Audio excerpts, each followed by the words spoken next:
Hi, welcome back. I'm Jean. If this is your first time, thank you so much for joining me. If you've seen my videos before, I appreciate you. Thank you very much. I hope you send me messages or communicate with me about your thoughts on the videos and share them if they resonate with you. As always, and I try to say in every video, this is my experiences from my perspective and from my knowledge. It may or may not resonate with you or not. If it does, take it. If it don't, leave it. And I always ask everyone to do your own research and find your own truth. Okay? Now, with that being said, today I wanted to talk to you about shadow work, which is really interesting because I just did an Ask a Witch live on Facebook about a month ago. And now I'm taking my own advice. Sometimes we think we've got something solved or taken care of, and it comes back to bite us in the ass. So it's just another message to let us know that we are not complete with our shadow work. And as human beings, we may never reach a pure consciousness level to where we may need to stop it, because I think we're inherently got a flaw in us, and it's a continual learning. Maybe not a flaw, but it's a continual learning and expansion experience. So we do continue to go through things to learn and bring our spiritual energy and being more aware through experiences. So it is awesome that I am taking this opportunity to take my own advice, and that I'm in the middle of a very serious shadow working myself, so it's the perfect time, I think, to share with you. If you didn't watch my live video, please find me on Ask Gypsy Jean on Facebook groups. It may change to just Ask Jean. I'm trying to figure that out right now, but I discussed shadow work. Now, shadow work is some people feel like it is based on Carl Jung's theory of the inner child plus shadow work, and if you want to look at it in a psychology type of way, that is perfectly fine, or if you want to research that and follow that path. But there's spiritual context all around the world in our history that also speaks of what we now consider shadow work, and that is addressing my favorite and the best indicator that you can find, if you will start to be aware of it, is repeated patterns. And my repeated patterns that just really kicked me in the face recently, because I wasn't taking it seriously the last couple of times I experienced it, is type B cluster personalities, which would be sociopaths, psychopaths, narcissist, and some borderline personality disorders are in that cluster as well. But I went from covert narcissist to,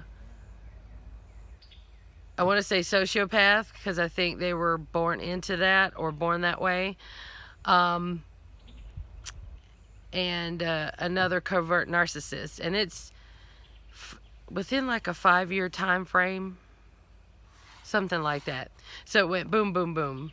And I thought I had dealt with it at the time, even though it did propel me to be, each time it did propel me to search within myself and things I can improve, because apparently I'm hard-headed. But apparently it didn't address it all, because if you continually see a pattern in life that is a negative, harsh experience for you, it is a part of your shadow that is trying to reflect back to you, or your inner child work that is trying to get your attention, that you need to be addressed. So that was my pattern, that each time I went through did help me do shadow work. So I am grateful that I had that experience, and hopefully it was a return experience for them, that they learned something, they did their own shadow work, that they worked on themselves, that it opened a door for them. Because even though we go through negative experiences, they can always have a shadow work impact, something that we need to work on ourselves, okay?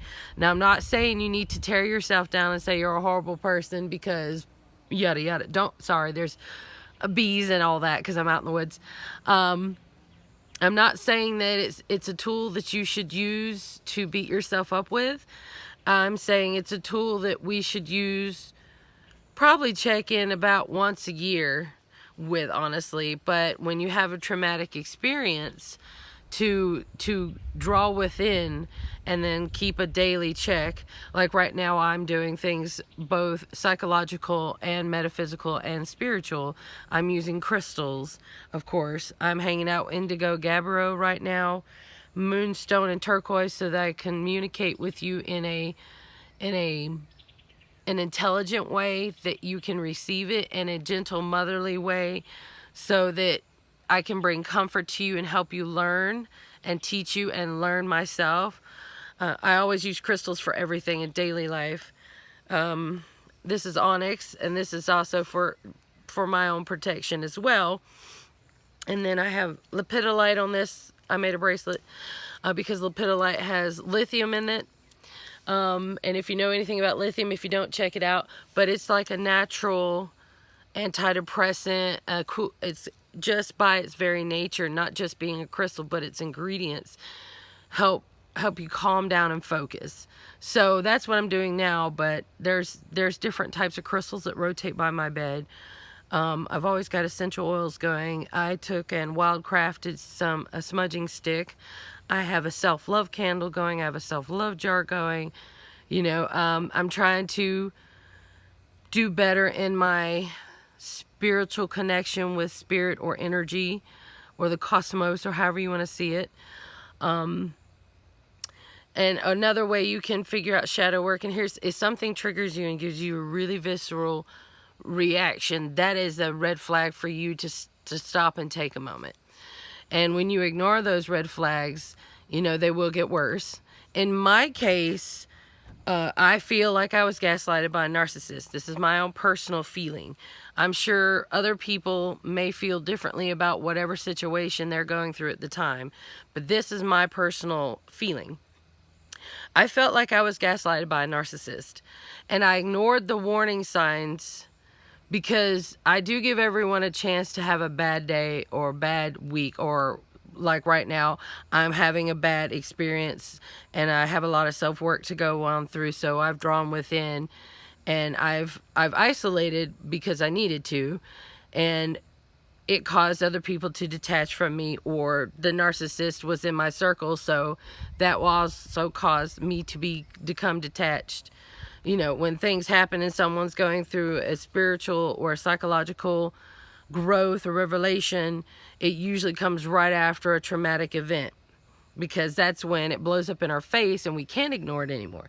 So with this current, recent covert narcissist, I ignored the several big warning signs, and I was expressing that to someone else secretly that I trusted at the time, because I don't like to talk negative about people, but I was having a struggle with this particular person, which when you separate from a narcissist, if you do it slow or you do it fast, because I was asked, why didn't you do it slow? I'm like, I've been trying for a year. If you don't go to an event they make, or you make an event and don't invite them, it's a back and forth thing, like they're insulted and then you're a piece of whatever. It goes on in a circle. So I just basically had one last, and it involved other people. That's my triggers, bad, because it was when it was just me involved in the narcissistic codependent type situation.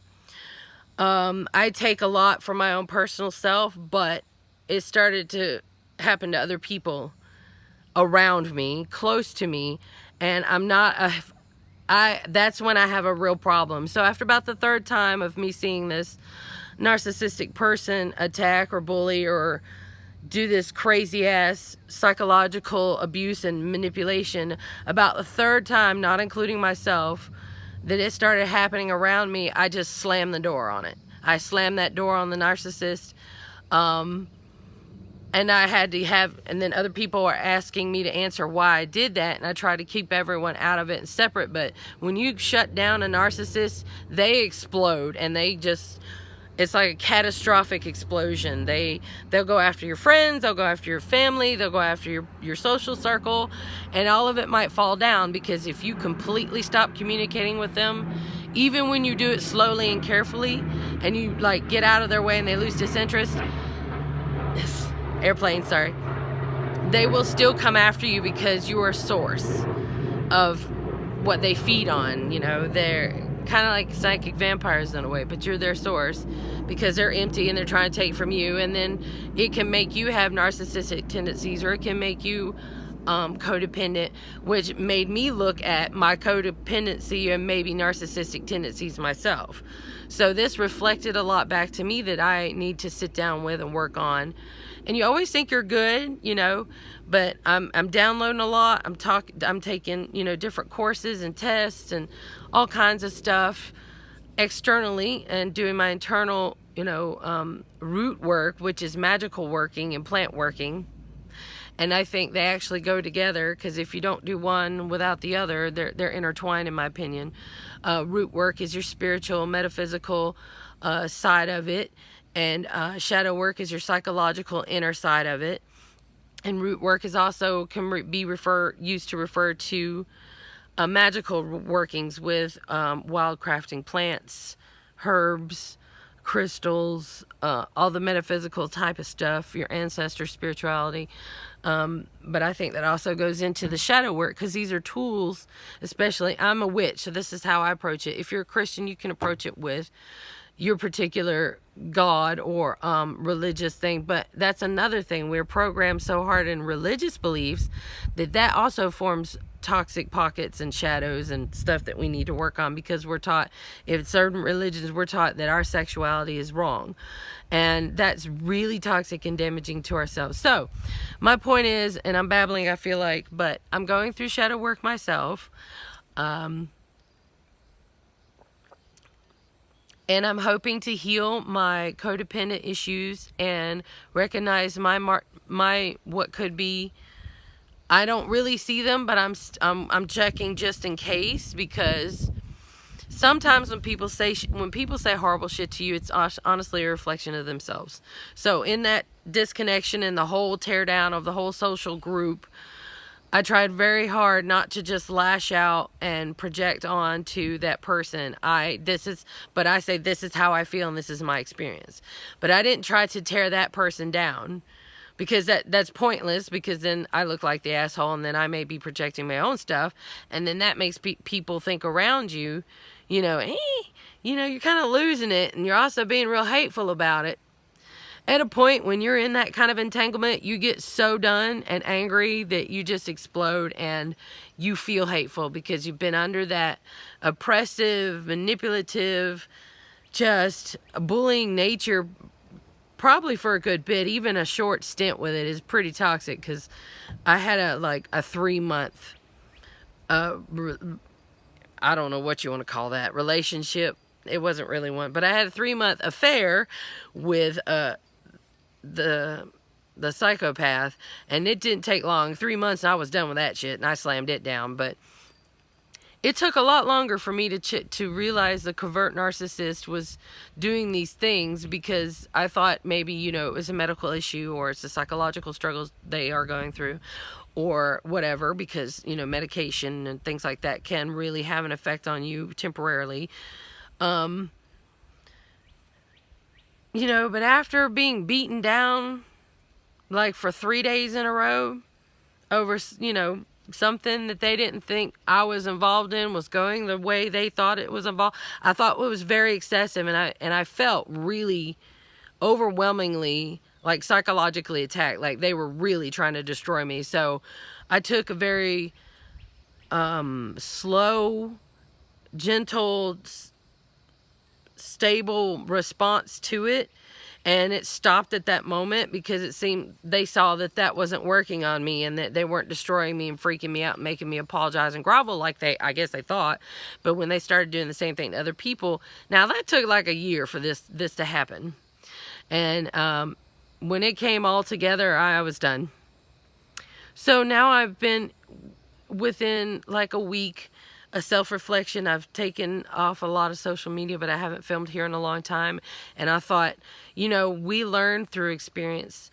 And if I can go through something painful and teach you about it, or maybe help you out of whatever you might be doing through knowledge, and to help you think for yourself, and to build yourself up and work on your shadow and work on your own, inside and your own spiritual connection or whatever, that helps me heal. Because it helps me when I see other people going through some stuff and I learn from them. And it also helps us feel more connected and more stable and more empowered if we can do that. If we can watch and learn from each other and connect with each other and kind of share in it and grow from it. So that's the whole point of my whole channel. But I'm doing a lot of stuff for inner work. I've got some stuff I did not heal and is still hiding. I'm still trying to figure out with it, and I'm having a hard time encapsulating it in expressive thought right now, some of it, which is obviously super, super deep stuff that, like, was real early childhood that I don't know, or repressed or closed off. So I'm opening all my boxes and going through my mental warehouse. And some of them, even though they have no expressive words or coherent thought bubble around it, I can't even express what it is, but I know it's something in there that's not right, that's broken, that's hurt, that's real, real deep that I can't identify with yet. But I've got like my own smudge stick going inside. I got the self-love candle. I'm holding my indigo gabbro palm stones. I'm talking to it and I'm trying to, if I can't bring it out to see the ugly, real bad stuff face to face, I will work with it energetically, which is what it is right now. It's just an energetic clump or string. And then I will work with it and I will acknowledge it. And then when it's ready and I'm ready, I will shift it into a healthier energy. Send it back to source or shift it within myself for, like when something decays, something grows. And with this last narcissistic issue that I've been through, I was devastated that it was taking out my social circle and my friends. But when things decay, like our universe started in explosions, right? When a new planet or a star dies, another is born. When something explodes, it affects something else and creates. And I think those people, from moving out of my space and out of my energetic field, and I thank them for, and I probably could have handled it better, as some would say, but I'm also human, and it had to happen that way. So one, I didn't have the experience of that narcissist coming back again, because they like to come back to their targets. So I made it in a way that would never happen again, which may have cost other people as well. But if they're in that person's energy flow, then they're not where I need to be energetically, and I don't need to be there energetically. So it created kind of a temporary void, or a temporary feeling of void, that is actually being overwhelmingly filled right back up with complete different energy, which is overwhelming and scary. It's also really nice, because you have to be careful when you go into that dark space and you feel alone and worthless. And some of us have kept others away, so we don't have a good support structure because of things we need to address. And, so if you don't have a support structure, it's going to be a lot harder and a lot harder struggle. It's easier when you have someone that can hug you and say, I'm just here in this space, sharing this energy and respect to you. I'm holding a space for you. And that's hard on that person too. So I have a problem with allowing someone else to hold space for me and to help me, empower me. That is also a struggle with me. I have a problem receiving gifts of love or expressions of love. I'm not as bad as I used to be, but I still need to work on it. So it's bringing up a lot for me to address, and it may take, if you go to regular psychological visits and none of this metaphysical or shadow work is being brought into it, or spiritual, it can take up to a year to recover from one narcissistic abuse event. So it may take me a while, and I may not be fully present on social media like I have been, and I don't know when I'll come back. But I hope this helped you, and I appreciate you listening and sharing my space with me and learning from my story. And I hope it I'm struggling to make me a better person. And thank you so much. Bye.